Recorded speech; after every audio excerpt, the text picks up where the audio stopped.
വയനാട് എടപ്പട്ടിയിൽ ആക്രിക്കടയ്ക്ക് തീയിട്ട കേസിൽ CCTV ദൃശ്യങ്ങൾ കേന്ദ്രീകരിച്ച് അന്വേഷണം തുടങ്ങി. 10 ലക്ഷം രൂപയുടെ നഷ്ടമുണ്ടായെന്നാണ് സ്ഥാപനം ഉടമ വ്യക്തമാക്കുന്നത്. ഒരാൾ പെട്രോൾ ഒഴിച്ച് തീയിടുന്ന ദൃശ്യങ്ങൾ പുറത്തു വന്നിരുന്നു. സുർജിത്ത് അയ്യപ്പ തയ്യാറാക്കിയ റിപ്പോർട്ടിലേക്ക്. വയനാട് കൽപ്പറ്റയ്ക്കടുത്തുള്ള എടപ്പട്ടിയിലാണ് ഇത്തരത്തിലൊരു സ്ഥാപനം പ്രവർത്തിക്കുന്നത്. ഈ സ്ഥാപനത്തിൽ ഇന്നലെ വൈകിട്ട് 9:10 കൃത്യം 9:10 ഇത്തരത്തിൽ തീയിട്ടത്. അത് ബോധപൂർവമാണ് എന്നുള്ള തരത്തിൽ കൃത്യമായ രീതിയിൽ തന്നെ അതുമായി ബന്ധപ്പെട്ട CCTV ദൃശ്യങ്ങൾ പുറത്തു വന്നു. ഒരാൾ എത്തിയ ശേഷം അയാൾ പെട്രോൾ ഒഴിച്ച ശേഷം തീയിടുന്നതാണ് ആ ദൃശ്യത്തിലുള്ളത്. അത് മാത്രമല്ല, ഇവിടെ ഈ മേഖലയിലെ CCTVയിലാണ് ആ ദൃശ്യം പതിഞ്ഞത്. 2 CCTVയിൽ കൃത്യമായ അതിനുശേഷം ഓടുന്ന ദൃശ്യം കൂടി പതിഞ്ഞിട്ടുണ്ട്.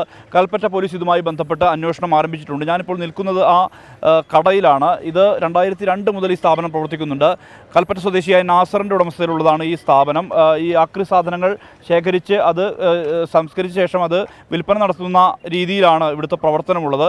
10 ലക്ഷത്തിലേറെ രൂപയുടെ നാശനഷ്ടം സംഭവിച്ചിട്ടുണ്ട്. കാരണം ഇന്ന് കയറ്റി അയക്കേണ്ടതായിരുന്നു ഈ സാധനങ്ങൾ. നാശനഷ്ടം 10 ലക്ഷത്തിലേറെ എന്നുള്ള തരത്തിലുള്ള വിവരമാണ് ലഭ്യമാകുന്നത്. എന്തായാലും ഇതിൻ്റെ ഉടമ തന്നെ നമ്മോടൊപ്പം ചേരുകയാണ്. യഥാർത്ഥത്തിൽ എന്താണ് സംഭവിച്ചത്?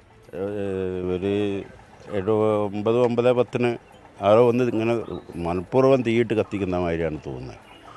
ഒരാളെ നശിപ്പിക്കണം എന്ന് പറഞ്ഞിട്ടുള്ള അങ്ങനെ ഒരു ഞാൻ ഷോപ്പ് ഇവിടുന്ന് പൂട്ടി 8:10, 8:20 ഞാൻ ഷോപ്പ് പൂട്ടി. ഞാൻ അധികം 9 മണിക്കൊക്കെ പോക്ക്. അപ്പോൾ ഇന്നലെ വണ്ടി ലോറി സമരം അതിനെ കൊണ്ട് ഞാൻ വേഗം പോയി. അപ്പോൾ ഞാൻ പിന്നെ വീട്ടിൽ നിന്നൊരു ഫോൺ വരിക, ഇവിടുന്ന് ഒരു ഫോൺ വന്നു ഇങ്ങനെ കത്തുന്നുണ്ട് എന്ന് പറഞ്ഞിട്ട്. അപ്പോൾ ഞാൻ വേഗം വന്ന് ഫയർ ഫോഴ്സിനെ ഇവിടുന്ന് എടപ്പട്ടിക്കാർ മൊത്തം എല്ലാവരും ഉണ്ടായിരുന്നു. ഇവിടുത്തെ ആൾക്കാർ മൊത്തം വിളിച്ച് ഫയർ ഫോഴ്സിനെ വിളിച്ച് എടുത്തുമ്പോഴാണ് ഞാൻ വന്നത്. അപ്പോൾ ആകെ സീന 10-12 പണിക്കാരുണ്ട്. അവരൊക്കെ സുരക്ഷ, അവർക്കൊക്കെ റൂമ് കാര്യങ്ങളൊക്കെ ഇവിടെ അല്ല താമസിക്കുന്നത്. ഒക്കെ എല്ലാവർക്കും വീടും റൂമൊക്കെ എടുത്തു കൊടുത്തിട്ട് താമസിപ്പിക്കുകയാണ്. 18 പണിക്കാരുണ്ട് ഇവിടെ. അവരെല്ലാം തന്നെ സുരക്ഷിതമായി ഇവിടെ നിന്ന് മാറിയിരുന്നു. അതുകൊണ്ട് തന്നെ ആളപായം ഒന്നും തന്നെ ഉണ്ടായില്ല. പക്ഷേ വലിയ രീതിയിലുള്ള സാമ്പത്തിക നഷ്ടമാണ് സംഭവിച്ചിരിക്കുന്നത്.